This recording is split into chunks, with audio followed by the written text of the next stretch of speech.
ભગવતે વાસુદેવાય. ઓમ નમો ભગવતે વાસુદેવાય. ઓમ નમો ભગવતે વાસુદેવાય. ઓમ નમો ભગવતે વાસુદેવાય. ઓમ નમો ભગવતે વાસુદેવાય. ઓમ નમો ભગવતે વાસુદેવાય. હરે કૃષ્ણ. સ્વાગતમ ઉપસ્થિત સર્વ શ્રોતાગણ વૈષ્ણવજન એવં મહાનુભાવ. આજે સુંદર પરમ પવિત્ર એકાદશી તિથિ છે અને એકાદશી ભગવાનને પ્રિય જે પણ તિથિઓ છે એમાં સર્વોત્તમ છે. તો એકાદશીમાં બે વસ્તુ મુખ્ય છે. એક છે ભગવાનના ભક્તોની સંગતિ અને ભક્ત સંગે હરિકથા. તો આજે આપણા માટે આ સુંદર અવસર છે કે અહીંયા ગોલોકવાસી લક્ષ્મીબેનના સ્મરણાર્થે એમની શ્રદ્ધાંજલિ માટે સત્સંગ અર્થે આપણે સૌ અહીંયા ઉપસ્થિત થયા છીએ. તો તિથિ પણ ઉત્તમ છે, સ્થાન પણ ઉત્તમ છે, કારણ કે આ પ્રતિ સપ્તાહ સત્સંગનું સ્થાન છે અને તમારી આજુબાજુમાં ભક્તો પણ છે. તો આનાથી ઉત્તમ સંયોગ બીજો કોઈ નથી. ગીતામાં ભગવાને અલગ અલગ પ્રકારના યોગની ચર્ચા કરી. તો એ બધામાં ભગવાનને જ્યારે પૂછવામાં આવ્યું સર્વોત્તમ યોગ શું છે, તો ભગવાન કહે છે સર્વોત્તમ યોગ છે ભક્તિ યોગ. કારણ કે ભક્તિ દ્વારા ભગવાનને જેટલી સરળતાથી પ્રસન્ન કરી શકાય આટલું અન્ય કોઈ યોગ કે અન્ય કોઈ સાધનોથી સંભવ નથી. ન કેવલ ભગવત પ્રાપ્તિની ચર્ચા છે, પણ કહે છે ભક્તિ દ્વારા ભગવાનને વશ પણ કરી શકાય. અને આ ભક્તિમાં પ્રેમની જ્યારે અતિ થઈ જાય તો એ સમયે ભગવાન ભક્તની દાસતા પણ સ્વીકાર કરે છે. જો ભક્તિ યોગમાં ભક્ત ભગવાનના દાસ બને, આવું સામાન્યતઃ આપણે સંસારમાં જોઈએ છીએ.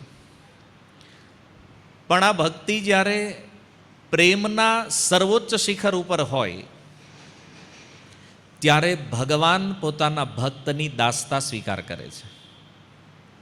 અને ભક્તિનો આ એટલો મોટો પ્રભાવ છે જે ગુજરાતના પ્રસિદ્ધ ભક્ત મહેતા નરસિંહના ચરિત્રમાં આપણે શ્રવણ કરી રહ્યા છીએ કે ભગવાન મહેતા નરસિંહ માટે શું નથી કરતા. એમના ચરિત્રમાં હરેક સ્થાન ઉપર ભગવાન પોતાને દાસ તરીકે પ્રસ્તુત કરે છે. ભગવાનને કોઈ પૂછે તમે મહેતા નરસિંહના શું થાવ, તો ભગવાન શું કહે છે? દાસ. એને ભગવાન પોતાને નોકર પ્રસ્તુત કરે છે. આ એટલા માટે સમજવાનું છે કે ઘણીવાર લોકોના મનમાં એવો સંદેહ હોય કે આપણે આટલું બધું કરીએ, સવારમાં વહેલા જાગી માળા કરીએ, ભગવાનનું નામ લઈએ અને આટલી મહેનત કરીએ છીએ ભગવાનને પ્રસન્ન કરવા માટે, તો આપણે ભગવાનની ભક્તિ કરીએ તો ભગવાન શું કરે? તો જેવી રીતે એક ભક્તની લાલસા છે ભગવાનની સેવા કરવાની, એમ ભગવાનની લાલસા હોય છે પોતાના ભક્તની સેવા કરવાની. ગીતામાં પણ ભગવાને કહ્યું છે યે યથા મામ પ્રપદ્યંતે તાંસ તથૈવ ભજામ્યહમ, કે અર્જુન જેમ મારા ભક્ત મારું ભજન કરે એમ હું પણ એનું ભજન કરું છું. ભાવ સિમિલર હોવો જોઈએ. ભગવાન કે જે ભાવથી આવશે એ ભાવ જ હું રિટર્ન કરું છું. તો મહેતા નરસિંહ, જેના ચરિત્રમાં આપણે ચર્ચા કરી રહ્યા હતા કે કુંવરબાઈનું મામેરું એને પરિપૂર્ણ કરવા માટે મહેતા નરસિંહને કોઈ ચિંતા નહોતી. ભગવાન ઉપર બધું છોડી દીધું. અને આપણને એટલી સ્મૃતિ છે કે ભગવાન શામળશા શેઠનું રૂપ લઈને આવેલા. ક્યારે? હુંડી સ્વીકાર કરવા માટે. આજ ભગવાન પુનઃ શામળશા શેઠ બનીને આવ્યા છે ફરીથી. ત્યારે તો ખાલી ભગવાન એકલા આવ્યા હતા. તો આ વખતે શેઠ હારે છે, શેઠાણી હારે છે. મતલબ રૂકમણીજીને લઈને આવ્યા છે. 360 પાર્ષદો અને જેટલા દેવતાઓ છે અન્ય, એની તો સંખ્યા કોઈ ગણાય નહીં એટલી લઈને આવ્યા છે ભગવાન. અને એ રંગધર મહેતાના અભિમાનને ઉતારવા માટે, મહેતા નરસિંહ ઉપર પોતાની કૃપા બતાવવા માટે ભગવાન જ્યારે આ બધું લઈને આવ્યા અને એ કુંવરબાઈનું મામેરું ભર્યું, જે લિસ્ટ આપવામાં આવ્યું હતું એ લિસ્ટ પ્રમાણે બધી વસ્તુઓ જ્યારે આપવામાં આવી અને પછી ભગવાને કીધું કે કોઈ બાકી ન રહેવું જોઈએ. મતલબ પરિવાર, સગા સંબંધી, ગામના લોકો, આખા અંજારમાં જેટલા મનુષ્યો હતા બધાને પહેરામણી આપી ભગવાને. ત્યાં સુધી કે ગાય, ભેંસ, ઘોડા, ગધેડા, કૂતરા, ગામમાં જે પશુ હતા એમાંય કોઈ બાકી નહીં. મતલબ સમસ્ત અંજાર આખું લઈ લીધું ભગવાને. અને બધાને જ્યારે આ પહેરામણી આપી, પ્રસન્ન કર્યા, પછી ભગવાનને થયું કે આને ભોજન કરાવવું છે, આને જમાડવા છે. તો ભગવાને એવી સુંદર વ્યવસ્થા કરી. અને આખું અંજાર, પહેલાં તો પંડાળ જોઈને જ આશ્ચર્યમાં હતા કે ઇન્દ્રના ભવનને પણ શરમ લાગે એવો અદ્ભુત પંડાળ અંજારમાં ભગવાને બનાવ્યો. અને એવા સરસ ગાડલા હતા, અમુક તો બેઠા બેઠા જમ્પિંગ કરતા હતા ઉપર. એ કે આવું મુલાયમ, એ કે હજી આની પહેલાં આપણે ક્યારેય જોયું નથી. તો જો વૈકુંઠનું ઐશ્વર્ય ભગવાને અંજારમાં પ્રગટ કરી દીધું. અને એના ઉપલક્ષમાં બરસાનાની જે લીલા આપણે સાંભળી કે રાધારાણીએ પણ ત્યાં બધી રીતિ સિદ્ધિઓને પ્રગટ કરી અને જે ઐશ્વર્ય પ્રગટ કર્યું, જેવી વાનગીઓ પ્રગટ કરી. તો અંજારમાં એવું જ હતું કે કઈ વાનગી પીરસાઈ છે નામ તો ખબર હતું નહીં, પણ ખાય તો એવું લાગે કે આનાથી સારું દુનિયામાં કાંઈ હોય નહીં બીજું. હે ને? જે વાનગી મોઢામાં મૂકે એમ લાગે આનાથી ઉત્તમ કાંઈ નથી. અને આ સુંદર વાનગીઓ જ્યારે ભગવાને જમાડી, તો આ લીલામાં એવું કોઈ આશ્ચર્ય નથી. કારણ કે રામાયણની અંદર આપણે જોઈએ કે ભગવાન રામ જ્યારે વનમાં ગયા તો એ સમયે અયોધ્યાના લોકો ખૂબ દુઃખી હતા. અને ભગવાન જ્યારે વનવાસ ગયા ત્યારે ભરતજી ત્યાં ઉપસ્થિત નહોતા, એમના મોસાળમાં હતા. તો ભરતજી જ્યારે આવ્યા અને એમને ખબર પડી કે ભગવાનનો વનવાસ થયો છે, તો એણે અયોધ્યાના લોકો સામે એક પ્રસ્તાવ રાખ્યો કે એક કામ કરીએ, આપણે બધા જઈને રામને પાછા લેતા આવીએ અને મનાવશું, પાછા લાવશું, પછી અયોધ્યાના સિંહાસન ઉપર બેસાડી દઈશું, રાજા તો એ જ રહેશે. તો બધા લોકો તૈયાર થયા, આખી અયોધ્યા તૈયાર થઈ. જેટલા પણ નગરજનો હતા બધા લોકોએ નક્કી કર્યું કે રામને લેવા માટે જવું છે તો બધું કામ છોડી દો. કોઈ સંપત્તિ, ઘર, પરિવાર ચિંતા કરવાની જરૂર નથી. અને બધા લોકો ભગવાનને મળવા માટે નીકળ્યા અયોધ્યાથી. તો જે માર્ગ ઉપર ભગવાન રામ ચાલતા ગયા છે એ જ રસ્તે ભરતજી સેનાને લઈને આવ્યા. અને આપણે જોઈએ સૌથી પહેલો વસવાટ ભગવાનનો તમસા નદીના તટ ઉપર હતો. ત્યાર પછી ભગવાન આગળ વધ્યા અને પ્રયાગરાજમાં આવે છે. પ્રયાગરાજની અંદર ભગવાન ભરદ્વાજ મુનિના આશ્રમ ઉપર રોકાણા. તો ભરદ્વાજ મુનિના આશ્રમ ઉપર જ્યારે ભગવાન આવ્યા તો એ સમયે ભરદ્વાજજી એમનું ખૂબ સુંદર સ્વાગત કર્યું અને એમને ત્યાં ભોજન કરાવ્યું. એક રાત ભગવાન ત્યાં રોકાણા. બીજા દિવસે ભગવાન ત્યાંથી ચિત્રકૂટ જવા માટે નીકળી ગયા. પ્રસંગ બહુ વિસ્તૃત છે, તમે ઘણીવાર સાંભળ્યો હશે, પણ એક સંક્ષિપ્તમાં કે એ જ માર્ગ ઉપર ભરતજી આવ્યા તો એમણે તે તમસા નદીના તટ ઉપર ત્યાંથી પછી ભરદ્વાજજીના આશ્રમમાં પણ ભરતજી જ્યારે ભરદ્વાજજીના આશ્રમમાં આવ્યા ત્યારે એક આશ્ચર્ય એ હતું કે ભરદ્વાજ મુનિએ રિદ્ધિ સિદ્ધિઓને પ્રગટ કરી, અને પ્રગટ કરવાનું કારણ હતું કે ભગવાનના પરમ પ્રેમી ભક્ત મારા આશ્રમ ઉપર આવ્યા છે, તો આની સેવા આજ મારે એવી કરવી છે જેવી પહેલાં ક્યારેય કોઈએ ન કરી હોય.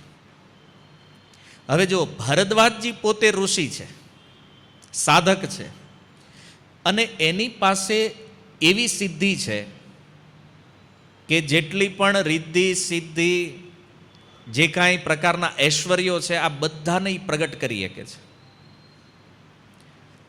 એક વિચાર કરો, સ્વયં ભગવાન જ્યારે આવ્યા ભરદ્વાજજીને ત્યાં, તો ભરદ્વાજજીએ સિમ્પલ સ્વાગત કર્યું.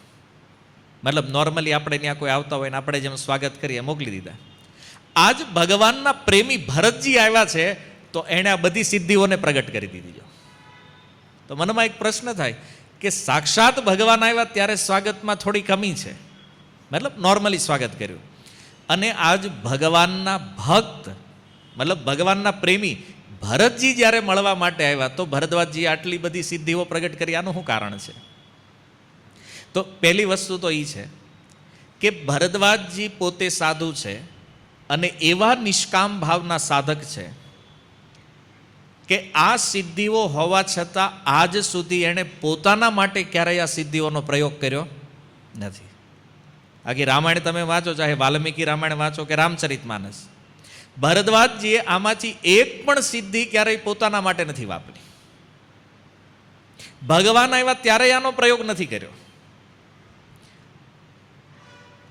પણ જ્યારે ભરતજી આવ્યા ત્યારે એ બધી સિદ્ધિઓને પ્રગટ કરી બધી સિદ્ધિઓ આવી હાથ જોડી અને ભરદ્વાજજીની સામે ઊભી રહી ગઈ. આજે એ સિદ્ધિઓ મનમાં પ્રસન્ન થઈ રહી છે કે ભરદ્વાજજી જેવા એક નિષ્કામ ભક્ત આજે એક આદેશ આપી દે આપણને તમારા કરવાનું છે, તો આપણું જીવન ધન્ય થઈ જાય. જો નિષ્કામ ભક્તનો આ પરિચય છે. ભક્તની પાસે કોઈ ઐશ્વર્ય આવે છે તો એ પોતાના માટે ક્યારેય ઉપયોગ નથી કરતા. એને ખબર છે કે ભલે આપણી પાસે ગમે એ છે, પણ આ ઉપયોગ કોના માટે કરવાનું છે? ભક્ત માટે, જે ભગવાનના પ્રેમી છે એના માટે. તો ભરદ્વાજજીએ એક તો હતું કે આજ સુધી આ સિદ્ધિઓને ક્યારેય બોલાવી નહોતી પોતાના માટે, તો આ સિદ્ધિઓના મનમાં લાલસા હતી કે ક્યારે ભરદ્વાજજી જેવા ભક્તોની સેવા મળે. આજ ખાલી એમ કહી દે ને એક પાણીનો ગ્લાસે જોઈએ છે તો એમ થઈ જાય કે નહીં અમારું જીવન સફળ થઈ ગયું છે. તો બધી સિદ્ધિઓ મનમાં પ્રસન્ન કે ભરદ્વાજજી કાંઈક માગે અમારી પાસે, કાંઈક આશા કરે. પણ ભરદ્વાજજીએ કીધું કે તમને મેં અહીંયા એટલા માટે બોલાવી છે કે તમારે બધા યાદ શું કરવાનું છે? બોલે ભગવાનના એક પ્રેમી ભક્ત મારા આશ્રમ ઉપર આવ્યા છે, આની સેવા કરવાની તમારે. તો એ સિદ્ધિઓએ કીધું કઈ રીતે સેવા કરીએ? તો એણે કીધું તમે ભરતજી પાસે જાઓ, એ બેઠા છે નદીના તટ ઉપર, એના માટે સુંદર ભવન તૈયાર કરો અને સુંદર દાસ દાસીઓ તૈયાર કરો, સુંદર વ્યંજન તૈયાર કરો, એની સેવામાં કોઈ કમી ન રહેવી જોઈએ. આ એટલા માટે એ ગોસ્વામીજીએ લખ્યું છે, રામ તે અધિક રામ કર દાસ. ભગવાનથી પણ વધારે વિશેષ યદિ કોઈ પૂજનીય છે તો એ ભગવાનના ભક્ત છે. આ વાત ભગવાન શિવ પણ કહે છે કે આ સંસારમાં સૌથી શ્રેષ્ઠ અર્ચન કોનું છે? ભગવાનનું છે. આરાધનામ અપી સર્વેશામ વિષ્ણુર આરાધનામ પરમ. જેટલી પણ આરાધનાઓ સંસારમાં છે એમાં સર્વોત્તમ છે ભગવાન વિષ્ણુની આરાધના, પણ એનાથી પણ વધારે છે તદીય સમ અર્ચનમ. મતલબ ભગવાનથી પણ વિશેષ અર્ચના કોની છે? ભગવાનના ભક્તની છે. અને ભગવાનના ભક્તની સેવાથી ભગવાન પ્રસન્ન થાય એમાં કોઈ સંદેહ નથી. આ તત્વને ભક્તની શું મહિમા છે એને ભરદ્વાજજી જાણે છે, એટલા માટે એ સેવામાં લાગ્યા. શું કામ? કે ભરદ્વાજજીને એ પાક્કો વિશ્વાસ છે કે ભક્તની સેવા યદિ કોઈ કરે તો ભગવાન નિશ્ચિત રૂપમાં આવશે, એમાં કોઈ સંદેહ નથી. અને ભગવાન તો આવી ગયા છે, કારણ કે ભરદ્વાજજીના જીવનનું કામ જ એ છે ભક્તોની સેવા કરવી. એણે પ્રયાગમાં આશ્રમ જ એટલે બનાવ્યો છે. ભક્તોની સેવા કરવા માટે. તો એટલી સુંદર સેવાના ભાવ. તો આ બાજુ ભરદ્વાજજીએ જે ઐશ્વર્ય પ્રગટ કર્યું, હવે બીજા કોઈ વ્યક્તિ હોય તો એને એમ થઈ જાય કે આ લઈ જ લેવાય. ઇન્દ્રના સ્વર્ગમાં પણ જેવા મહેલો નથી, જેવા ભવન નથી, એવા ભવનનું નિર્માણ કર્યું છે. આ વર્ણન ગોસ્વામીજીએ કર્યું છે, થોડું વિસ્તૃત રામચરિત માનસમાં તમે જોઈ શકો. ગોસ્વામીજી કહે છે કે સ્વર્ગની અંદર એવી કોઈ અપ્સરાઓ નહોતી જે અપ્સરાઓ અહીંયા પ્રગટ કરી હતી એણે. પણ જેનું મન ભગવાનમાં લાગ્યું છે એને આ બધા ઐશ્વર્યોથી કોઈ મતલબ નથી હોતો. જો ન ભરદ્વાજજીને કોઈ મતલબ છે, અને ભરદ્વાજજીથી ભરતજી પાસે આવ્યું છે. ભરતજી બેઠા છે. કેવી રીતે? તો કહે છે જેવી રીતે ચકવો અને ચકવી, આ બેયનું એવું છે કે આ દિવસે જ્યારે બેઠા હોય ને તો એકબીજાને સામું જોઈને બેહે, અને રાતે બેહે ને તો ઊંધા ભરીને બેહે. આ તમે જો આ પક્ષીઓને જોયા હોય, રાતે ઊંધા થઈ જાય અને ઊંધા થઈને આખી રાત રડે. સવાર થાય વળી પાછા બે એકબીજાની સામે જોવા માટે. તો ગોસ્વામીજી કહે છે કે ચકવો અને ચકવી જેમ એકબીજા પ્રત્યે કોઈ ધ્યાન નથી, એવી રીતે ભરતજીનું ચિંતન ભગવાન રામમાં એટલું હતું કે એ સિદ્ધિઓ રિદ્ધિઓ બધી ઊભી ઊભી જોતા રહી ગઈ કે ક્યારે ભરતજી આજ્ઞા કરે કે આ કરવાનું છે, આ કામ કરું. પણ ભરતજીએ આખી રાતમાં એની સામે જોયું, પણ જેમ ચકવો અને ચકવી એકબીજા સામે નથી જોતા, ભરતજી એની સામે નજરેય નથી કરી. કારણ કે જેના હૃદયમાં રામ છે એને કામનું આકર્ષણ ક્યારેય થઈ શકે નહીં. તો આવી રિદ્ધિ સિદ્ધિઓ ત્યાં પ્રગટ થઈ. તો વિચારો, અહીંયા સાક્ષાત ભગવાન છે. ભગવાનના ભક્ત જો આવું ઐશ્વર્ય પ્રગટ કરી શકતા હોય તો વિચાર કરો કે એ અંજારમાં જે ભગવાને ઐશ્વર્ય પ્રગટ કર્યું છે એમાં શું કમી હશે? થોડી વારમાં તો મામેરું પતાવી દીધું ભગવાને. અને જમાડવામાં કેટલો ટાઈમ લાગ્યો ખબર? વધીને 10 મિનિટ. આપણી જેમને એ રોટલી નથી આવી, અહીંયા લાવો જલ્દી, પૂરી આ બાજુથી લાવો, ભાઈ અહીંયા મીઠાઈ નથી આવી. ક્યારેક થોડાક 100, 200, 500 માણસ જમાડવી તોય આપણે બૂમાબૂમ થઈ જાય. એને અહીંયા આખું અંજાર બેઠું છે પણ એક પણ વાનગી કોઈને માગવી ન પડી.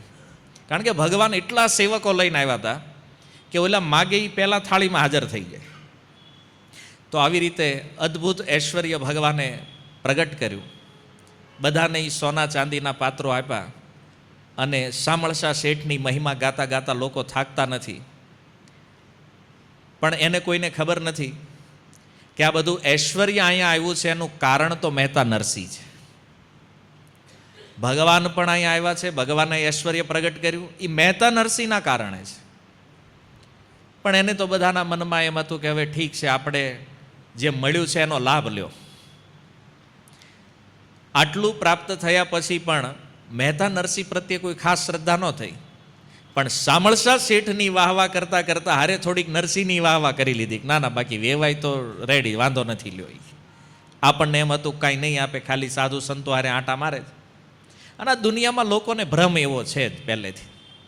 ભક્તોને જોવે ને તો એમ જ લાગે કે આવડા કંગાલ છે, બાવા છે. એના મનમાં એ બી જે કાંઈ છે એ આપણી પાસે જ છે. એને ખબર નથી કે ભક્તો પાસે જે છે ને કોઈની પાસે નથી. એની પાસે સ્વયં ભગવાન છે. તો ભગવાનથી વધારે મૂલ્યવાન આ જગતમાં શું છે વસ્તુ બીજી? આપણે એટલે નથી સમજતા કારણ કે આપણા મનમાં વસ્તુની વેલ્યુ છે, ભગવાનની નથી. જે દિવસે ભગવાનની વેલ્યુ સમજમાં આવશે ને એ દિવસે સંસાર ક્યારેય એટ્રેક્ટ નહીં કરે આપણને. અત્યારે આકર્ષણ સંસારમાં એટલે છે કારણ કે આપણે ભક્તની વેલ્યુ નથી જાણતા, ન ભગવાનની વેલ્યુ જાણીએ છીએ. એટલે આપણને એવું લાગે કે આ કાંઈ કામના નથી, આ બધા નવરા છે. એવું કે ધોતીવાળાને ભાળે એટલે એમ જ કે આને કંઈ કામ ધંધો નથી લાગતો. એ બધા નવરા નવરા જ કરતા લાગે. અને એના મનમાં એ અભિમાન હોય કે આપણીથી સારું કામ કરવાવાળું દુનિયામાં કોઈ છે જ નહીં. હવે તમારા પરિવારને પૂછો તો ખબર પડે તમે શું કામ કર્યા છે અને એ કામથી કેટલા લોકો ખુશ છે. એને જાજા તો દુશ્મન બનીને બેઠા. આ વાસ્તવિકતા છે. તો અહીંયા પણ એ થયું કે ઓલાએ કીધું હવે નરસિંહ જે હોય પણ એના શેઠ બહુ ભારી મોટા માણા છે એ. અને એ શેઠ પાછા એમ કે છે કે હું નરસિંહનો નોકર છું. હવે એ બેયનું છે હું એ આપણને તો સમજાતું નથી, પણ આપણને જે મળ્યું એ લઈને નીકળો એ ક્યાંય. આપણા માટે રાત બરાબર છે, કારણ કે એ સોના ચાંદીના વાસણો હતા. ભગવાને કીધું લઈ જવા બધા તમારા છે. તો એટલે મોજ પડી ગઈ. એ કે આટલું તો નહોતું ધાર્યું કે આવું મળશે આપણને. અને આ રીતે બધા લોકો મહિમા ગાન કરતાં કરતાં ત્યાંથી નીકળ્યા. છેલ્લે ભગવાને યાદ દેવડાવ્યું કે ઓલો પત્ર જે છે મહેતાજી, એમાં લખ્યું હતું 2 શીલા, મોટું, એક સોનાની અને એક ચાંદીની. 2 પથ્થર મગાવ્યા હતા. તો એ કે આ પથ્થર એ લાવ્યા છે, આપો. આની હાહુ ક્યાં છે, ગોતો એ કે આને. એણે લખાવ્યા હતા ને કે એના નામે હતા એ. તો એ હાહુનું ગોતો ને આપો એને. આ તો સુંદર 2 શિલાઓ, 2 પથ્થર, એક સોનાનો અને એક ચાંદીનો, એ બંને આપ્યા. અને ભગવાને મહેતા નરસિંહને પૂછ્યું, મહેતાજી હવે કાંઈ બાકી? એ કે પ્રભુ બધું, આમાં મને ક્યાં પૂછવાનું, આ તમારો વ્યવહાર છે, તમે પૂરો કર્યો, આપણને ખબર જ નથી એને. હું દેવાનું હતું, હું લેવાનું હતું, કારણ ત્યાંથી ચિઠ્ઠી આવી, મેં તમને આપી, તમે વસ્તુ લાવ્યા, બધાને આપી દીધું, વાર્તા પૂરી. તો ભગવાને કીધું હવે રજા લઈએ. મહેતાજી કે ખુશીથી. તો ભગવાન ત્યાંથી નીકળ્યા. હવે ભગવાન નીકળ્યા, આ બાજુ નાભાજી કહે છે, ગાવ પહેરાયો છબી છાયો જસ ગાયો અહો, હાટ કર જત ઉભે પાથર હો આયે હે. ગાવ પહેરાયો છબી છાયો જસ ગાયો અહો. એવો યશ ભગવાને ફેલાવી દીધો મહેતા નરસિંહનો અંજાર નગરની અંદર. બધાને એવી અદ્ભુત પહેરામણી કરી, અને લિસ્ટમાં જે હતું એનાથી વધારે ભગવાને દીધું. અને આ રીતે બધા પ્રસન્ન, પરમ પ્રસન્ન. પણ આપણી ભાષામાં કહી, ગમે એટલો પ્રસંગ તમે હારો કરો, પણ એકાદો જે અળવિતરો હોય ને કુટુંબમાં, એ તો એમ કહે જ નહીં બરાબર કર્યું તમે. અને આવા હોય જ. આ હું એકનું કહું, અત્યારે પાર નથી એટલા છે. હા, ઘણાને એવું જ થાય, કોકને ત્યાં જમવા જાય ને તઈ જ એમ લાગે આ બરાબર નથી, આમાં આ સારું નથી. તું ભાઈ ખાઈને વયો જા ને. કેમ? તે ચાંદલો 500 લખાયો છે ને, 500ની થાળી છે આ. નથી વિચારતા લોકો. પણ કમી કોઈનામાં શોધવી, દોષ જોવા, એ સ્વભાવ છે જીવનો. તો અહીંયા થયું એવું કે રંગધર મહેતાનું જે ઘર છે એની બાજુમાં એની એક નણંદ મતલબ આમ હગી નણંદ નહીં, પણ આમ હોય ને બાજુમાં રહેતા હોય તો કે ને આ નણંદ જ થાય એમ, એવી ગામ નણંદ. હગી નણંદની વ્યાખ્યા તમે ગઈ વખતે સાંભળી લીધી છે. ઓકે, એટલે એ તમે જાણો છો, અને આ પાત્રથી તમે પરિચિત છો, કારણ કે તમે હશો જ, કોઈના નણંદ તો છો જ તમે. તો આ ગામ નણંદ જે છે એને એમ થયું કે આ કુંવરબાઈ જે છે, હવે એનો બાપો ભિખારી છે, એ લાવીને શું આપશે કોઈને. તો આટલો મોટો ઉત્સવ થયો અંજારની અંદર, બધા આમંત્રિત છે, આ ન આવી. બાજુમાં જ રહેતી હતી, પણ જોયું આખું ઘરે તો એ કે આ વાતાવરણ કાંઈ છે નહીં પ્રસંગ જેવું, તો એ ઘરમાં બેઠી આવી નહીં. એનું નામ હતું ભાણીબાઈ. આમ એનું નામ આનંદી હતું, પણ એને ભાણીબાઈના નામથી અંજારમાં લોકો ઓળખતા. હવે એ આવી નહીં એટલે જ્યારે આ બધો મહોત્સવ પતી ગયો, ઓલા પહેરામણી લઈને જ્યારે રિટર્ન આવવા માંડ્યા, બધા બતાવવા માંડ્યા, જો આ સાડી મળી, આ હાર મળ્યા, આ કંગન, આ ચાંદી, સોનું, બધા દેખાડવા માંડ્યા. અને જોયું તો બધા ખુશ. આને થયું કે આ સારું ખોટું થઈ ગયું, હું ન ગઈ. આપણું તો રહી ગયું. કે હવે તો એવું થાય ને, ઘણા પ્રસંગમાં જવાનું રિહાણા હોય કે હવે સુરતમાં મનાવવાનો રિવાજ નથી, કે ન આવે જવા જોઈએ, કે કાંઈ નહીં. તો આને તો એમ થયું કે હવે હું કદાચ નહીં જાઉં તો કોઈક મનાવવા આવશે, બોલાવવા આવશે, પણ બન્યું એવું કોઈ આવ્યું જ નહીં બોલાવા. કારણ કે આઈનું ઐશ્વર્ય જોઈને કોઈને યાદ નહોતું કે આ રહી ગઈ ઘરે, કે આને લાવવાની છે. તો આ તો બિચારા જે ગયા એ બધા પામ્યા. અને કેટલો આનંદ હોય ભગવાનના હાથથી જેને પહેરામણી મળી છે. આખું અંજાર પ્રસન્ન, એકબીજાને દેખાડતા, જો મને આ મળ્યું, એટલે કે મને આ મળ્યું છે, મારા આ વસ્ત્રનો કલર છે, આ આભૂષણ મળ્યું. અને આ વાત એણે સાંભળી, કારણ કે હવે આ ગઈ નહોતી એટલે કદાચ બારીએ જ ડોકું કાઢીને બેઠી હશે કે લોકો આજ નીકળે હું લઈને જાય છે જોવા. તો જોયું બધાની પાસે. હવે ભાઈ માનવ સહજ સ્વભાવ છે કે કોઈને મળ્યું છે આટલું અને એને ન મળે તો અંદરની સ્થિતિ શું હશે તમે વિચારો. એવું થાય ને, મનુષ્યમાં સ્વાભાવિક છે. કોઈક બીજાનું સારું જોવે ને એટલે અંદરથી થોડીક ઈર્ષા થાય કે હારું વટમાં ને વટમાં વટ તો મેં કર્યો તો રંગધર મહેતા હાટું તો એ બધા લઈ આવ્યા ને હું રહી ગઈ કે આ તો પાડોશી હતી ને, હગી નણંદ તો હતી નહીં, તો રહી ગઈ. હવે શું કરવું? તો એણે નક્કી કર્યું કે કાંઈક તો કરવું પડશે. આટલા બધાને મળ્યું છે તો મને મળવું જોઈએ. અને સ્વાભાવિક છે કે જ્યારે ઈર્ષા મનની અંદર આવે ત્યારે વ્યક્તિના મનમાં ષડયંત્ર ચાલુ થાય. ક્યારેક ક્યારેક તમે જોજો, ઈર્ષાળુ પાસે એટલા પોઈન્ટ હોય, એટલા પ્લાન હોય, આપણા મનમાં એવો વિચારય ન આવે ક્યારેય. અનુલેની પાસે લાઈન હોય એની. આપણને ક્યારેક ક્યારેક થાય કે આવું વિચારી કેમ લેતા હશે લોકો. તો આણે નક્કી કર્યું કે ભલે આખા અંજારમાં આજે કુંવરબાઈની વાહવા થઈ રહી છે, પણ આ વાહવાને આહમાં બદલી નાખવી છે એ. તો એણે મનમાં નક્કી કર્યું.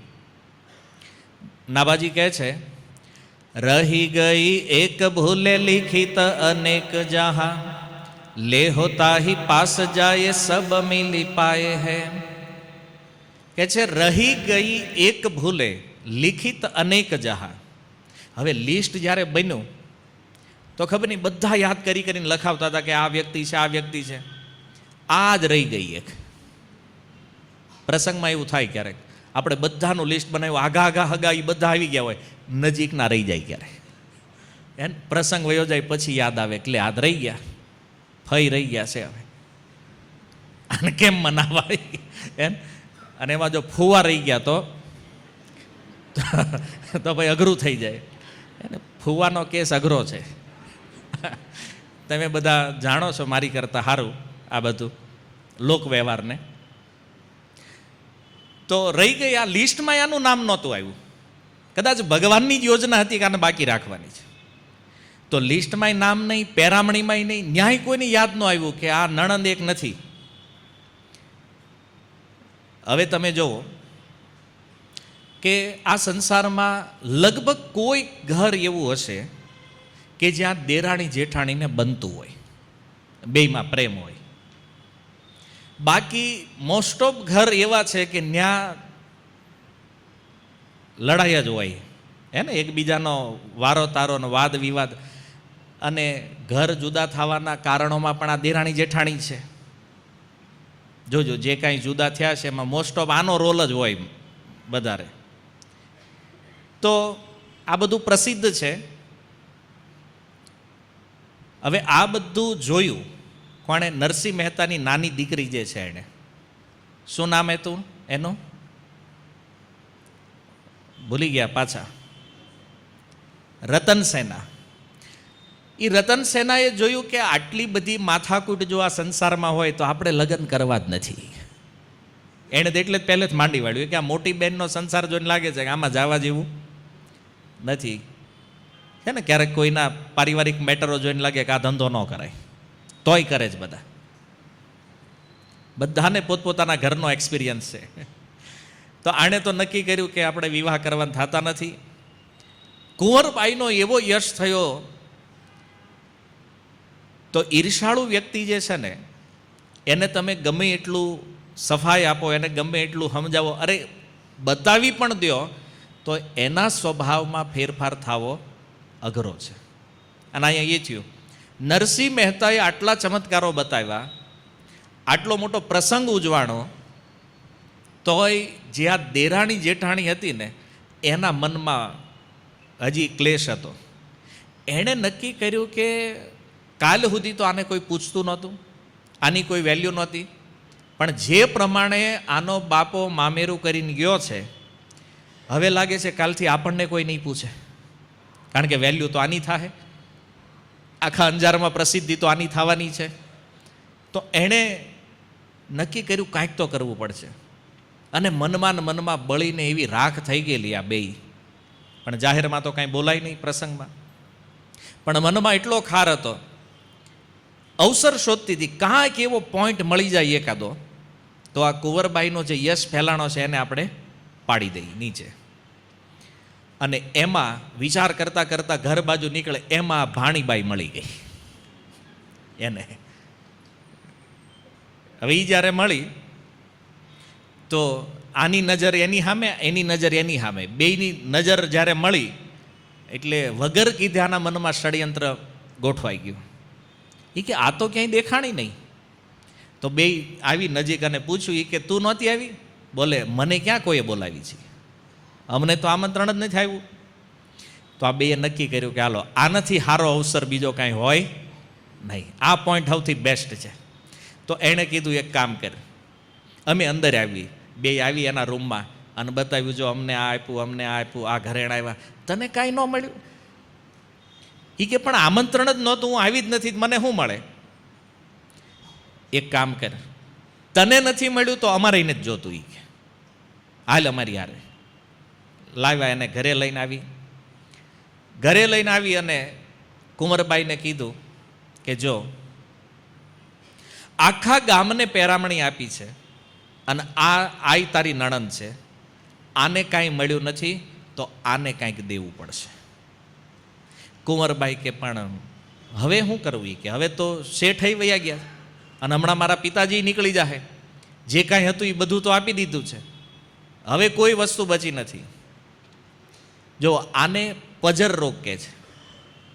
પજરનો મતલબ બીજાનું સારું થતા જોવે ને એટલે અંદરથી બળતા હોય. તો કુંવરબાઈનો યશ વધી રહ્યો તો આ બેયને આ રોગ તો હતો જ. પજર રોગ એટલે ઈર્ષા. તો એવું અંદરથી બળતરા હતી એટલે આ નક્કી કર્યું મોકો સારો છે. તો એણે કીધું કે જો આને નથી મળ્યું, આ મોટું કલંક કહેવાય આપણા પરિવાર ઉપર, અને બીજું આને નહીં મળે તો અમે નહીં લેવી, આલે આ તારો સામાન પાછો બધો. કુંવરબાઈના ચરણમાં નાખી દીધું બધું. આને નહીં મળે તો અમારે લઈને શું કરવું છે? કે આ તો અમારા પરિવારનું અપમાન છે. પરિવારમાં ભલે ને પછી એકબીજાને પૂછતાય ન હોય કોઈ, પણ વાત જ્યારે આવે તો કે અમારા પરિવારનું અપમાન છે. કાંઈ વાંધો નહીં. કુંવરબાઈ કહે છે હું જાઉં મારા પિતાજી પાસે, કાંઈક લેતી આવું એના માટે. તો કુંવરબાઈ આવ્યા મહેતા નરસિંહ પાસે. આવીને કીધું પિતાજી આટલું સરસ કાર્ય થયું છે પણ એક કલંક તોય રહી ગયું છે. શું? બોલે એક નણંદ રહી ગઈ છે. મહેતા નરસિંહ કે બેટા હવે કાંઈ થાય એમ નથી. કેમ? તાકે શેઠ તો ગયા. કુંવરબાઈ કે કાંઈક એકાદ કપડું વધારાનું એક્સ્ટ્રા કાંઈક મૂક, જે લાવ્યા હતા બધું લઈને વયા ગયા જ્યારે. કારણ કે ભગવાન ગયા તો એની હારે હારે એ પંડાળા લેતા ગયા, એની હારે એ ઘોડા ને રથ ને બધું જે કાંઈ વધ્યું હતું બધું ભગવાન લેતા ગયા, મૂકીને કાંઈ નથી ગયા. કેમ? મેં પહેલાં કીધું હતું, તને 3 વાર મેં મોકલી હતી કે લિસ્ટમાં લખાવતી આવી, કોઈ બાકી ન રહી જવું જોઈએ. કુંવરબાઈ કે મને ખબર છે, હું 3 વાર લખાવીને આવી છું, મારો વાંક નથી, પણ તોય આણે ઊભું કર્યું છે, શું કરવું હવે? મારો યશ અંજારમાં ફેલાણો છે, પણ આની ઉપર આ કલંક લગાવશે. આને પિતાજી કંઈક દેવું તો પડશે, નહીંતર જેટલું આપણે કર્યું છે ને બધા ઉપર પાણી ફરી જાય. તો મહેતા નરસિંહ કે હવે સંપત્તિ તો કાંઈ છે નહીં મારી પાસે, એક કામ કર્યા, જાંજ પખાવત છે, આને તું બજારમાં વેચીને આવીને એનાથી જે કાંઈ ધન આવે એનાથી વસ્તુ સાડી લઈ લે અને એને આપી દે. તો કુંવરબાઈ બધી કરતાલ ઉઠાવી, એ પખાવાજી લઈ અને માર્કેટની અંદર જઈ અને એ વેચી, એમાંથી જે કાંઈ પૈસા આવ્યા એનાથી એક સાડી લીધી. વિચાર કરો હવે આ કરતાલ અને આ પખા, આનું મૂલ્ય મહેતા નરસિંહ માટે કેટલું છે? વેચી નાખ્યું બજારમાં અને એ સાડી લાવી અને પછી આને આપી નણંદને કે આ લ્યો. ઓલી કે આ નહીં હાલે. કેમ? બોલે જેણે આખા અંજારને આપ્યું છે એ આવીને આપે તો લેવાનું થાય છે, બીજા કોઈના હાથે નહીં હાલે. કુંવરબાઈ વિચાર કર્યો હવે શું કરવું? એ કે માંડ માંડ કરીને આ એક સાડી હાથમાં આવી હતી, હવે આઈ લેવાની ના પાડે છે. શેઠ તો ગયા છે, હવે શામળસા શેઠ તો ક્યાંય નીકળી ગયા છે. એ કે નગર એને પાછા બોલાવીને કાંઈક એની પાસેથી લઈ લેત, એના હાથે અપાવી દેત, પણ હવે શું થાય? કુંવરબાઈ વિચાર કર્યો કે ગમે એમ કરીને કાંઈક તો કરવું પડશે આનું. તો પાછી પોતાના પિતા પાસે આવે છે. આવીને કીધું પિતાજી આ મારા હાથે લેવાની જ ના પાડે છે. તો કહે છે જેણે આખા અંજારને આપ્યું છે એ આવીને આપે તો લઈશ એના હાથે, નગર કોઈ વસ્તુ જોતી નથી. અને આ જે ઘટના બની તો બીજા જે દુષ્ટ લોકો હતા એ બધા જોતા હતા. એ કારું હવે મજા આવે એવું થયું છે લ્યો. અને અમુકને આમાં જ મજા હોય, કોકના ઘરે શું હાલે છે. એને થયું કે શામળશા શેઠ તો નીકળી ગયા છે, આની પેરામણી બાકી રહી ગઈ, પેરામણી થવાની નથી, અને હવે ખેલ જોવા જેવો થવાનો છે. બધાને લાગ્યું કે શેઠ થોડા પાછા આવે, અને એ શામળશા શેઠનો એ પ્રભાવ જોયેલો કે આવડા મોટા શેઠને પાછા બોલાવવા એટલે અઘરું કામ છે. અમને તો એવું લાગે છે કે આ શેઠ પાછા આવવાના નથી. જો આ સંસારમાં દુષ્ટોનો આ સ્વભાવ છે. બીજાના દુઃખમાં વ્યક્તિ સુખી થતા હોય, એ નથી જોતા કે આટલું આપ્યું છે, એક નથી, એમાં એ લોકો આનંદ લઈ રહ્યા છે. તો આવા દુષ્ટ લોકો રાહે જોયે છે, પણ ભગવાન ભગવાન છે. ભગવાન ક્યારેય પોતાના ભક્તની લાજ જવા દેતા નથી. કુંવરબાઈ જ્યારે આવે છે પાછા અને આખી ઘટના કીધી, પિતાજી આ રીતના થયું છે, હવે શું કરશું? તો એ વખતે કુંવરબાઈએ વિનંતી કરી, વિનતી કરત બેટી દીજીએ જો લાજ રહે, દિયો મંગવાય હરી ફેરી કે બુલાય હે. બહુ વિનંતી કરી કુંવરબાઈએ કે આ કલંક તો મિટાવવું પડે એમ જ છે. અને નરસિંહ મહેતા જાણતા હતા કે આણે શું સહન કર્યું છે પહેલાં, અને આ મામેરું કેવી રીતે પૂરું થયું છે. તો પિતાને વાત કરી. નરસિંહ મહેતાએ કીધું એક કામ કરે, બેસ અહીંયા અને કીર્તન કરો. એ કે આપણી પાસે બીજું શું છે, એક જ વસ્તુ છે, ભગવાનને બોલાવો હોય તો ભગવાનના નામનું કીર્તન કરો. અને એણે કીર્તન પ્રારંભ કર્યું. એવું અદ્ભુત કીર્તન કર્યું. કુંવરબાઈ કીર્તનમાં જોડાઈ ગયા, અને જેટલી સ્પીડ વધી કીર્તનની એટલા સ્પીડથી આ બાજુથી જોયું પાદરથી શામળશા શેઠ એટલી સ્પીડથી રથ લઈને પાછા આવી રહ્યા છે ભગવાન. ઓલા દુષ્ટો તો જોતા રહી ગયા બધા. એ કે હારું આવડો મોટો શેઠ, અને એ આ નરસિંહના ખાલી એક વ્યક્તિની પેરામણી બાકી રહી, એની હાટું પાછા બધા રથ લઈને આવ્યા, આટલા બધા માણસોને લઈને આવ્યા, અને એટલા વેગથી ભગવાન આવ્યા. નિંદાવાળા બધા ચૂપ, જેટલા દુષ્ટો હતા બધા સાયલેન્ટ. અને એ જે રસ્તામાં મળ્યા એણે પૂછ્યું, એ કે શેઠ તમે વયા ગયા હતા ને? બોલે શેઠ હું નથી, શેઠ નરસિંહ છે, હું તો નોકર છું. તો પછી આટલી બધી ચિંતા શું કામ? અને શેઠ બોલાવે ત્યારે નોકરને તો આવવું જ પડે. તો નરસિંહ શેઠ છે ને નરસિંહે બોલાવ્યા એટલે મારે આવવું જ પડે. પણ એ કે આવવું પડે એ વાત તો બરાબર, પણ આટલી વારમાં હજી તો હમણાં તમે ગયા છો અને એમાંય પાછા આવી ગયા. હવે જો એ વખતે મોબાઈલ તો હતા નહીં કે હાલો ભગવાનને ફોન કરવી કે ભાઈ હજી આઘા ન ગયા હોય રિટર્ન વહી આવજો. તો મોબાઈલનો જમાનો તો હતો નહીં, અને કદાચ મોબાઈલ કરે તોય વાર લાગે તેટલી ભગવાનને આવવામાં. આ વગર મોબાઈલે ભગવાન અહીં પહોંચી ગયા. જો ભગવાન એક્ટિંગ કરી રહ્યા છે દાસ હોવાની, નોકર હોવાની એક્ટિંગ કરવામાં ભગવાન એક્સપર્ટ છે. અને એનાથી મોટો કલાકાર કોણ છે? તો ઓલા બધાને દુષ્ટોને બતાવવા માટે કે ભક્તને અધીન ભગવાન છે. અને ભાગવતમાં પણ ભગવાને સ્વીકાર કર્યો, અહમ ભક્ત પરાધીનો, હું મારા ભક્તને અધીન છું. આ વાતને સિદ્ધ કરવા માટે તો ઓલા તો હજી એ જ વિચારતા હતા કે નરસિંહ તો ગામ બહાર નીકળ્યા નથી, આને બોલાવ્યા કઈ રીતે, આ બેનું કનેક્શન શું છે? આખું ગામ એક જ વિચાર કરે છે, કનેક્શન આ બેમાં શું છે? નથી કોઈ દૂતને મોકલ્યો કે નથી કોઈ માણા અહીંથી જાતા આપણે જોયો, તો આ શેઠ રિટર્ન આવ્યા કેમ?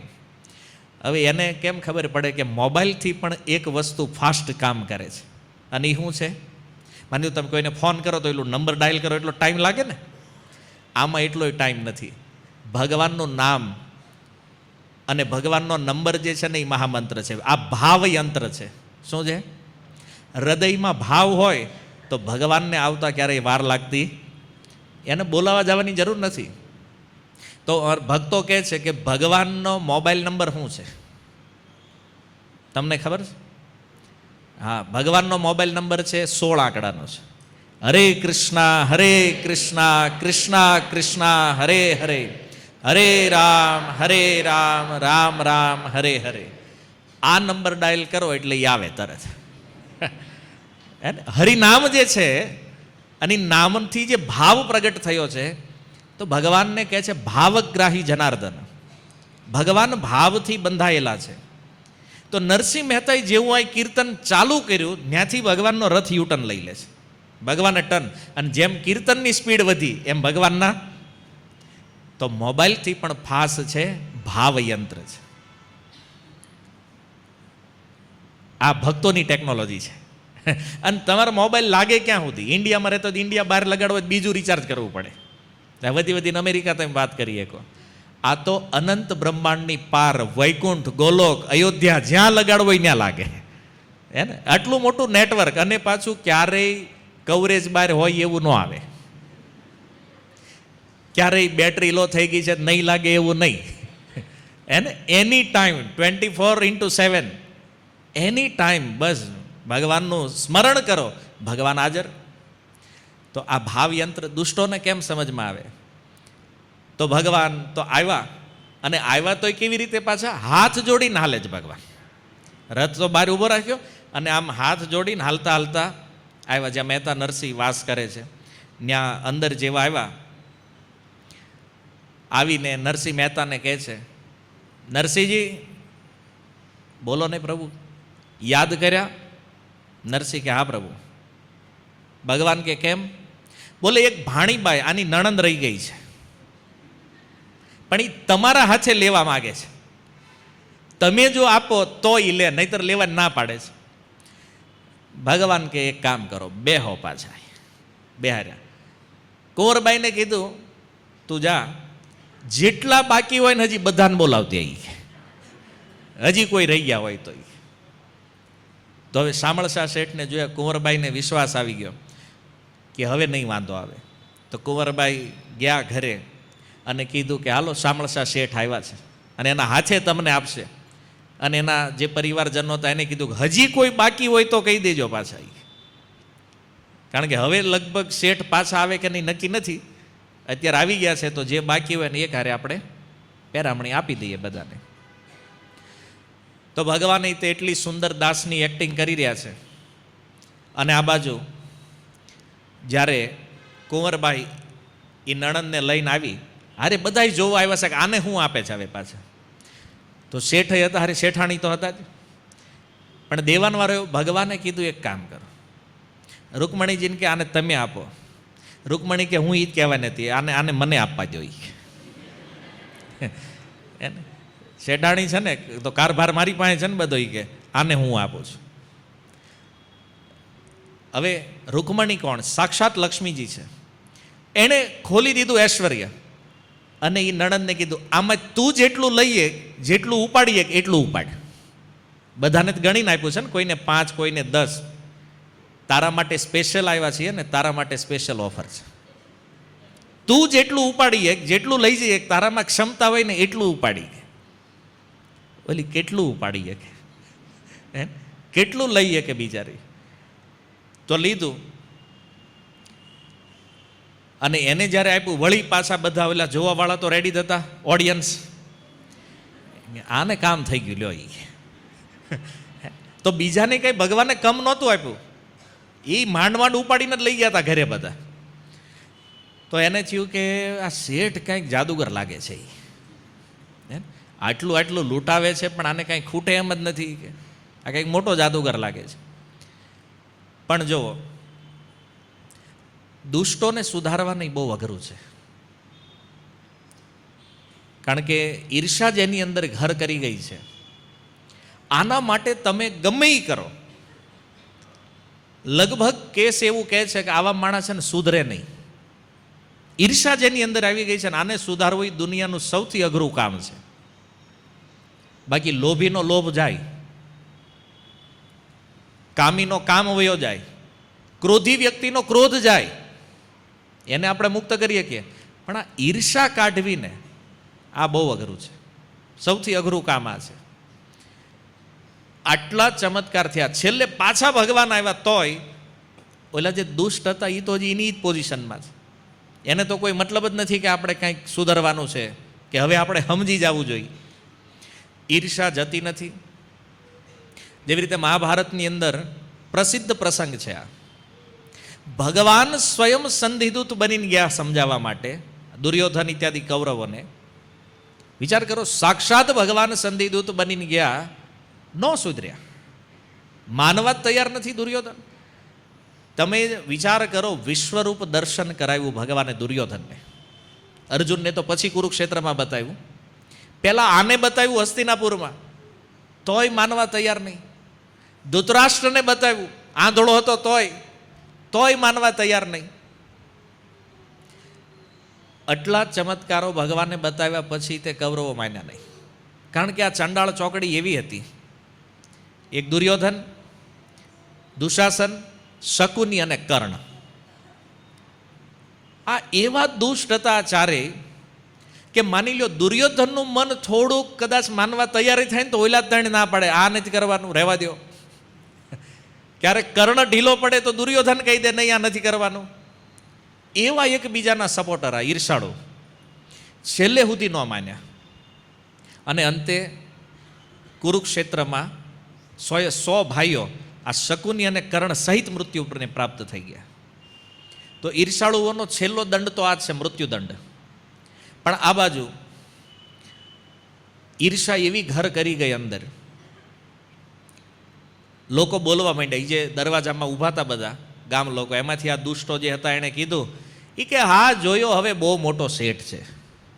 થોડાક કપડાં હું આપી દીધા લોકોને, થોડુંક સોનું હું આપી દીધું, પોતાને બહુ મોટો રાજા, બહુ મોટો શેઠ માનવા માંડ્યો કે ને જાણે હોનાની વર્ષા કરાવવાનો હોય એમ.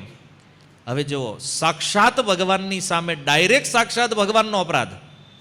જેવું એના મુખેથી વચન નીકળ્યું કે આ તો જાણે એવો શેઠ છે કે સોનાની વર્ષા કરાવવાનો હોય, અને વાસ્તવમાં સોનાની વર્ષા થઈ. સુવર્ણ સોનામોરો વરસાવા માંડી. સોનામોરનું વજન ખબર છે ને કેટલું છે? એક સોનામોરનું વજન કેટલું છે? 5 તોલા. આજનું તોલું જે છે ને, 5 તોલાની એક સોનામોર હોય. જેવા આ દુષ્ટોના મુખેથી શબ્દો નીકળ્યા અને અંજારમાં સોનામોરોની વર્ષા થઈ. અને એવી વર્ષા થઈ કે જે નિંદા કરવાવાળા હતા ને એની તો ખોપડીમાં જ આવી સીધી ઉપર. ભગવાનને હતું આને મારવા છે, સીધા તો મરાય નહીં, પ્રગટ થઈ, નકર આની વેલ્યુ વધી જાય કે આને મારવા ભગવાન પ્રગટ થયા છે. ઇનડાયરેક્ટ એની ખોપડીઓ ફૂટી અમુકની, કોઈકના હાથ ભાંગ્યા, કોઈના પગ ભાંગ્યા. અને આ જે બધા નિંદા કરવાવાળા હતા, જેટલા દુષ્ટો હતા, આ બધાના છાપરા તૂટી ગયા. ઘરો માટે હવે આટલું સોનું એટલા ઉપરથી પડે, મતલબ તમે વિચારી શકો છો ને કે ઘર તૂટવું કાંઈ મોટી વાત નથી. તો ઘર માંડ્યા તૂટવા અને લોકો દોડ્યા, બૂમ પાડવા માંડ્યા કે બંધ કરાવો, વરસાદ બંધ કરાવો. કે આ વરસાદ બંધ નહીં થાય તો ગામ નષ્ટ થઈ જાય. અને બધા લોકો કહેવા માંડ્યા, પણ કોની પાસે જવું બંધ કરાવવા હાટું? કે આ કરાવી જ કોણે?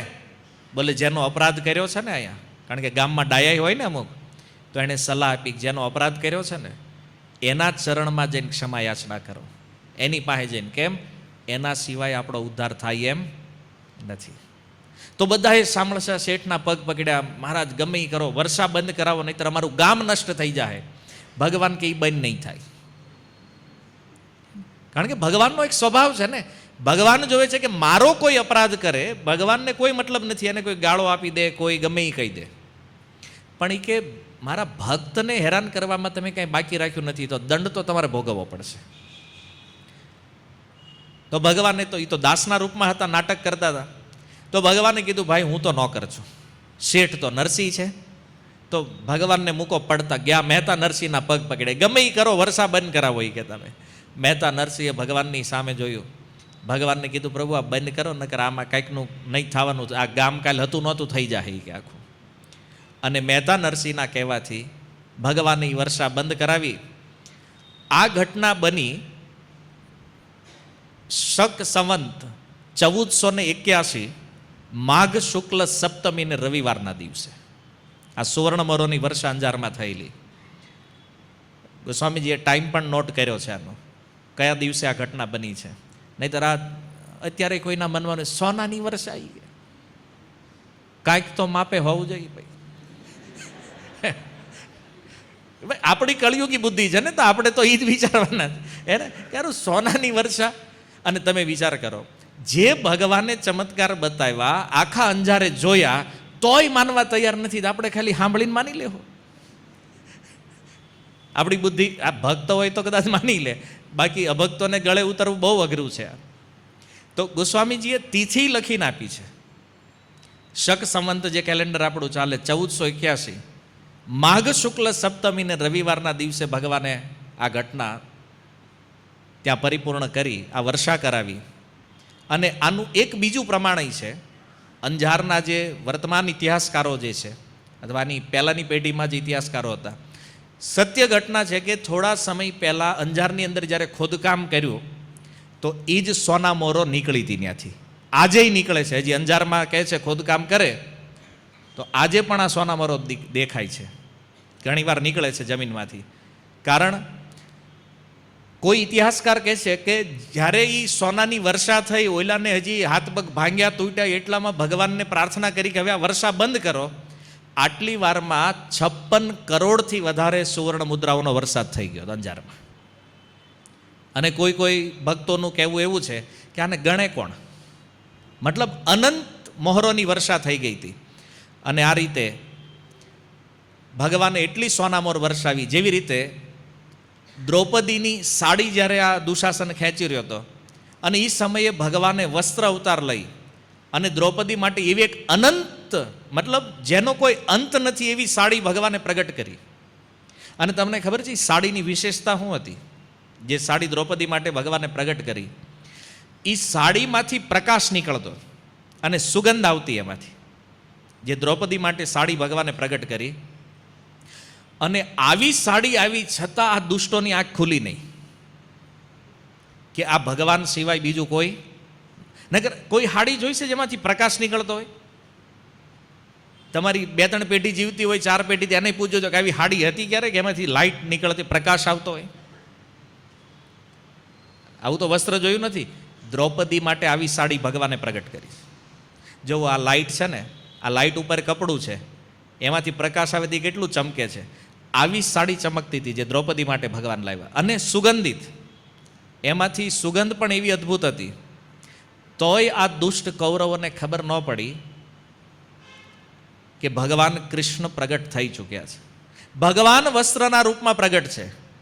પણ જુઓ, દુષ્ટોનું ધ્યાન હંમેશા ધન ઉપર જ હોય. એ પ્રસંગમાં બન્યું એવું કે ભાઈ ઓલે તો સાડી ખેંચી, એટલી ખેંચી, આનો અંત તો કાંઈ હતો નહીં, સાડીના ઢગલે ઢગલા થઈ ગયા. તો દુર્યોધને કીધું, દુશાસન એક કામ કરો, આ કપડું હસ્તિનાપુરમાં તો આની પહેલાં આપણે ક્યારેય જોયું, એટલું કિંમતી છે, આને ગોડાઉનમાં પેક કરો. તો એ દ્રૌપદીની જે સાડી હતી ભગવાને પ્રગટ કરી, રૂમના રૂમ ભરી દીધા બધા એ કપડાના, કે આવું અદ્ભુત કપડું ફરીને મળે કે ન મળે ખબર નહીં, ભરી દીધી રૂમમાં. સવારે રૂમ ખોલીને જોઈ તો સાડીનો એક ટુકડોય નહીં, હે ને? દિવ્ય વસ્ત્ર ભગવાને પ્રગટ કર્યું છે. તો કહે છે મહાભારતમાં જેમ દ્રૌપદી માટે અનંત લંબાઈવાળી સાડી ભગવાને પ્રગટ કરી, એમ અનંત મુદ્રાઓનો વર્ષા અહીંયા અંજાર શહેરની અંદર ભગવાને કરી, અનંત ધન વર્ષા કરાવી. અને ભગવાને સિદ્ધ કરી દીધું કે આ નરસિંહ જે છે એ મારો પરમ પ્રિય ભક્ત છે. જે સારા લોકો હતા એને તો મનમાં એ ભાવ થયો કે હોય કે નહીં, આ શામળસા શેઠ દ્વારકાધીશ સિવાય બીજું કોઈ છે નહીં, આ સાક્ષાત ભગવાન છે. તો એ સમજવાવાળા સમજી ગયા, નહોતા સમજવાના એને તો કાંઈ મતલબ જ નહોતો. એની ખોપડી ફૂટેલી જતી, આમ એ તો બિચારા રોતા હતા, બહુ વાગી ગયું છે કે કોઈ કે અહીંથી ફૂટી ગયું છે, વૈદ બોલાવો, બધા એમાં પડ્યા હતા. અને જે સિક્કા નીકળ્યા ખોદકામ દરમિયાન, ઇતિહાસકારો કહે છે કે જેવી રીતે પ્રસંગમાં આપણે જતો હોય ને વાસણ ઉપર નામ લખાયેલા હોય, ખબર?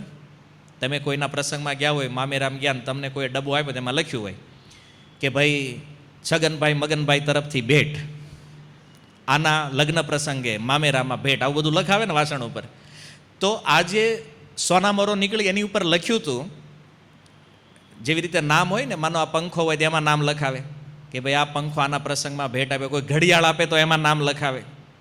તો એમાં લખ્યું હતું કે નરસિંહ મહેતાની કન્યાના મામેરાના અવસર ઉપર શામળસા શેઠ દ્વારા સંવંત 1481 માઘ શુક્લ સપ્તમી અને રવિવારના સપ્રેમ ભેટ, આવું એક એક મહોર ઉપર લખેલું હતું. એટલે કોઈના મનમાં એવો ડાઉટ ન થાય કે આ કંઈકથી એમ નામ લાવ્યા છે. ક્યાં વંચાણું છે આ? હમણાં જે ખોદકામમાં મોહરો નીકળી તો એની ઉપર આ સંદેશ લખેલો હતો આ રીતનો. ભગવાને એ સમયમાં જે વર્ષા કરાવી છે આજથી 600 વર્ષ પહેલાં. તો આજે પણ આનો એક પાક્કો ઇતિહાસ આપણી સમક્ષ ઉપસ્થિત છે. એટલે ભક્તોને તો શ્રદ્ધા જરૂરી છે માનવા માટે, પણ જેની અંદર શ્રદ્ધા નથી એને પુરાવાની જરૂર પડે છે. તો એના માટે ભગવાને આ પ્રમાણ પણ સિદ્ધ રાખ્યું છે આજે, કે આ કોઈ વાર્તા નથી, આ સત્ય ઘટના કે પોતાના ભક્ત માટે ભગવાન શું કરે છે. હવે આ ઘટના જ્યારે જોઈ કુંવરબાઈને થયું કે આ સંસાર કેટલો દુષ્ટ છે. જો આટલા આટલા ચમત્કારો મારા પિતાએ બતાવ્યા છતાં આટલી ઈર્ષા, હજી આના હૃદય બદલાણા નથી. કુંવરબાઈને ઘૃણા થઈ ગઈ બધા લોકોથી કે ઠીક છે, માની લીધું કોઈ વ્યક્તિ હેરાન પરેશાન કરતા હોય, દુઃખી કરતા હોય, પણ આટલી હદ સુધી કોઈ કેવી રીતે કરી શકે. અને એ સમયે કહે છે એવી ઘૃણા થઈ તો કુંવરબાઈએ એક નિર્ણય લીધો કે હવે આપણે અહીં રહેવું નથી, કારણ કે આવા દુષ્ટોની વચ્ચે રહીને કોઈ ફાયદો નથી. કારણ કે દુષ્ટ સાથે રહેશું તો આપણી બુદ્ધિ પણ દુષ્ટ થઈ જાય. તમે ગમે એટલા સારા વ્યક્તિ હોવ, તમારી સંગતિ જો ખરાબ વ્યક્તિ હારે થઈ જાય તો તમે બગડવાના. બોલો, બગડેલો હારો ન થાય, હારો હોય એ બગડી જાય. સંસારમાં આ દેખાય છે કે નબળા વ્યક્તિ હારે હારો રહે ને તો હારો હોય એ નબળો થાય, પણ નબળો હારો ન થાય. હાવ નથી થતો એવું નથી, થાય છે, પણ 95% કેસ આવા છે કે હારા માણા બગડી ગયા હોય, 5% કેસ એવા છે કે જેમાં બગડેલા હોય એ સુધરી ગયા હોય સંઘના કારણે. કારણ કે દુષ્ટ સંઘ, ખોટો સંઘ જે છે ને એ જલ્દી પ્રેરિત કરે વ્યક્તિને. કુંવરબાઈને થયું કે આની ભેગી જો હું રહીશ તો મારું મને તે આવા ષડયંત્રોમાં નામાં લાગી જાય. એક તો માંડ માંડ ભગવાનનું સ્મરણ થાય છે અને આની ભેગા રહીને આ બધા પ્લાનિંગ, આ બધા ષડયંત્રો કરવા પડશે. બેટર છે અહીં રહેવું જ નથી. મનોમન નિર્ણય લીધો.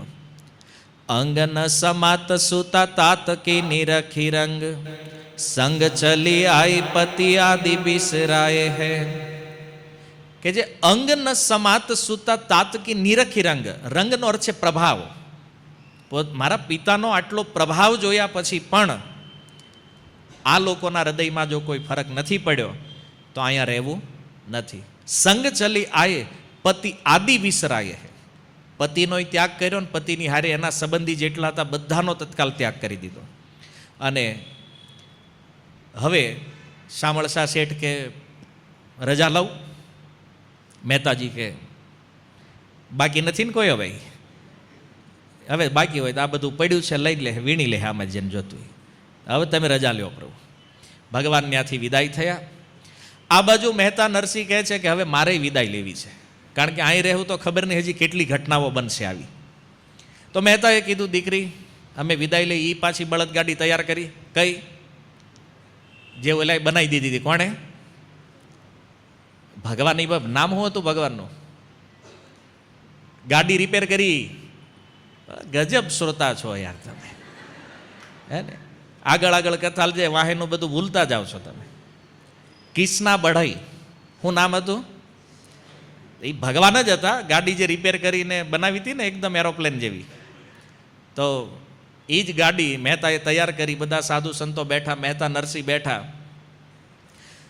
અને એ વખતે કુંવરબાઈએ કીધું, પિતાજી મને હારે લેતા જાઓ, હવે અહીં રહેવું નથી મારે. નરસિંહ મહેતાએ કીધું, કેમ? હવે તો બધું હરખું થઈ ગયું ને. તે જે ડિમાન્ડ કરી હતી એ તો પૂરી કરી દીધી બધી. તારા પરિવારે જે ડિમાન્ડ કરી હતી એ પૂરી કરી દીધી. હવે શું વાંધો છે રહેવામાં? બોલે, આ નારકીય ગામ છે, મતલબ અહીંયા જે રહે છે આ બધા નિશ્ચિત મૃત્યુ પછી નરકને પ્રાપ્ત થવાના છે. કેમ? સ્વભાવ જ નારકીય છે. ભગવાનમાં કોઈ શ્રદ્ધા નથી, હંમેશા દુષ્ટતા, નિંદા.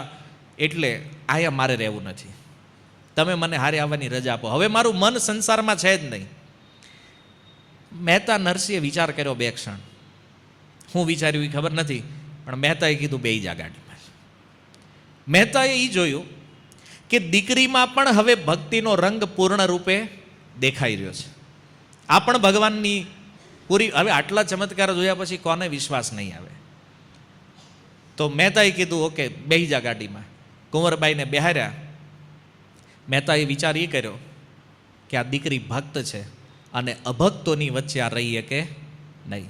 હારે લઈ લીધી કુંવરબાઈને અને જે ગાડી આવી હતી એમાં એ સંતોની હારે બેહી અને કુંવરબાઈ જુનાગઢ આવી ગયા.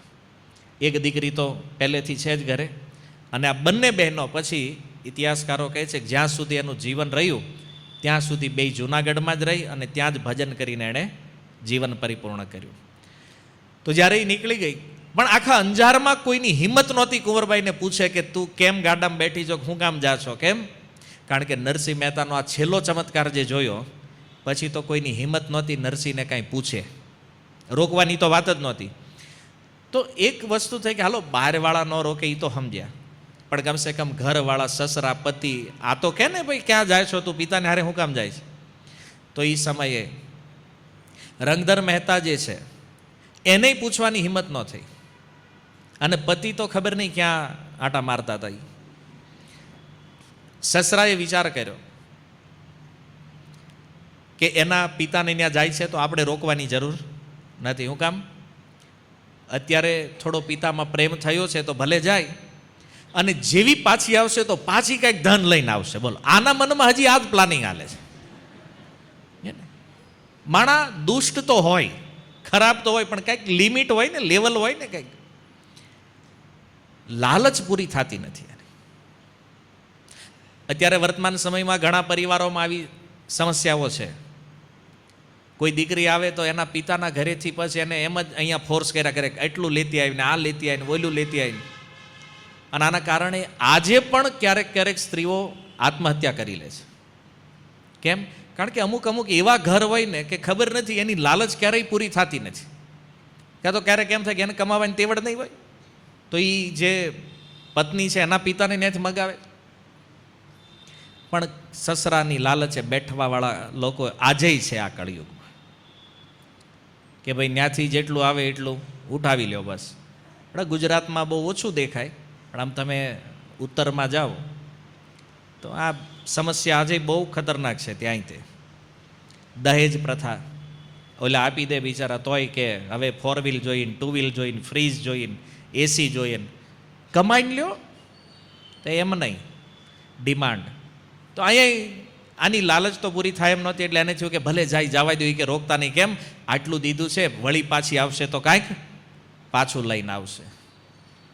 આચાર્યગણ કહે છે નરકમાં રહેવું સારું છે, પણ દુષ્ટોનો સંગ ક્યારેય કરાય નહીં.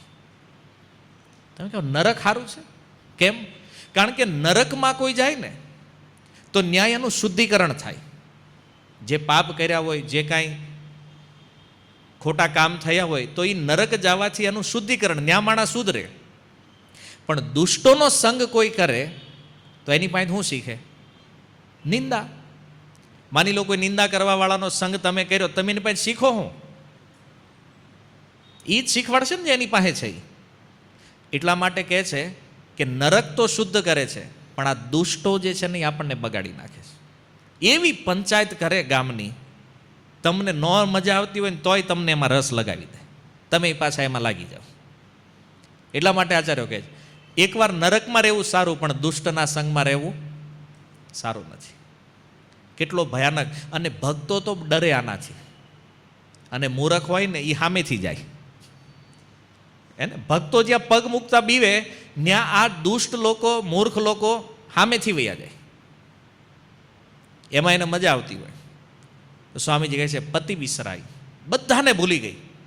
કુંવરબાઈના મનમાં કોઈ શોક નથી કે ભાઈ પતિને ન છોડવા જોઈએ, પરિવારને ન છોડવું, કમસે કમ ઘરે કહીને તો આવું કે ભાઈ હું જાઉં છું મારા પિતા હારે. કોઈ વસ્તુ નહીં, એક જ ક્ષણમાં સંબંધ તોડી નાખ્યો એણે. અને કીર્તન કરતા કરતા ગાડીમાં બેસી અને જઈ રહ્યા છે જુનાગઢ. સ્વામી તુલસીદાસજીની વાત અહીંયા બિલકુલ સત્ય સિદ્ધ થઈ છે કે જાકે પ્રિયન રામ વૈદેહી તજીએ તાહી કોટી વૈરીસમ યદ્યપિ પરમ સનેહી. જો ભક્તિની અંદર કોઈ બાધા ઉત્પન્ન કરતા હોય, જેને ભગવાન સીતારામ પ્રિય નથી, જાકે પ્રિયન રામ વૈદેહી તજીએ, એનો ત્યાગ કરી દેવો જોઈએ. કેવી રીતે? બોલે જેમ કરોડો કરોડો શત્રુઓનો આપણે ત્યાગ કરીએ છીએ, એમ જે ભજનમાં બાધા કરે છે એનો ત્યાગ કરી દેવો જોઈએ. યદ્યપિ પરમ સ્નેહી, ભલે આપણા પરમ પ્રેમી હોય, પણ જો ભગવાનની ભક્તિમાં બાધા કરે છે તો એનો ત્યાગ કરવો જોઈએ. અને આ સિદ્ધાંતને અનુસરી અને કુંવરબાઈ પિતા સાથે ચાલી નીકળ્યા છે. તો એક પ્રશ્ન મનમાં થાય કે પતિનો ત્યાગ કરવો એ તો અપરાધ છે. શાસ્ત્રમાં કીધું છે ને, સ્ત્રીનો પરમ ધર્મ છે પતિની સેવા. તો કુંવરબાઈ એ પતિને છોડીને નીકળી ગયા છે. તો કુંવરબાઈએ આ ઉચિત કર્યું છે કે અનુચિત કર્યું છે? શું કહ્યું? ગોસ્વામીજીએ જ લખ્યું છે માનસમાં, એક હિ વ્રત એક હિ નેમા મન ક્રમ વચન પતિ પદ પ્રેમા. સ્ત્રીઓનો એક જ ધર્મ છે, મનથી વચનથી શરીરથી પતિને પ્રેમ કરવો. એનું વ્રત કયો, નિયમ કયો, બધું આ છે. તો કુંવરબાઈ તો પતિનો ત્યાગ કરી દીધો. તો એનો નિર્ણય ઉચિત છે કે અનુચિત છે? આવતા શુક્રવારે વિચારીને આવજો.